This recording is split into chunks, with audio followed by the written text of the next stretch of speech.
లో పెట్టి లిఫ్ట్ చేస్తారు. సో దానివల్ల మీ స్పైన్కి అయితే ఇంజురీ అయ్యే ఛాన్స్ ఉన్నాయి.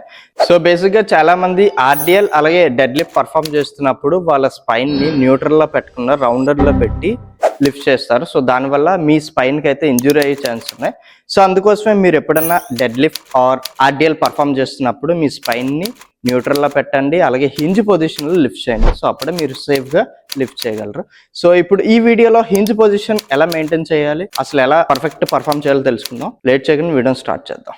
సో బేసిక్గా హింజ్ పొజిషన్ అంటే, సో ఇప్పుడు మీరు నిల్చున్నారు కదా, మీ ముడ్ని బ్యాక్ జరపండి. సో జరిపి మీ నీస్ని కొంచెం ముందుకు పెట్టండి. సో ఇప్పుడు జస్ట్ ఈ పొజిషన్లోని బ్రీత్ అండ్ బ్రేస్ చేసి మీ షోల్డర్ని రిట్రాక్షన్ చేసి స్పైన్ని న్యూట్రల్లో పెట్టండి. సో ఇప్పుడు లిఫ్ట్ చేయండి.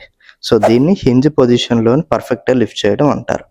సో చూసారు కదా, డెడ్ లిఫ్ట్ కానీ ఆర్డిఎల్ కానీ హింజ్ పొజిషన్ మెయింటైన్ చేసి న్యూట్రల్ స్పైన్తో ఎలా లిఫ్ట్ చేయాలో క్లియర్గా అయితే ఎక్స్ప్లెయిన్ చేశాను.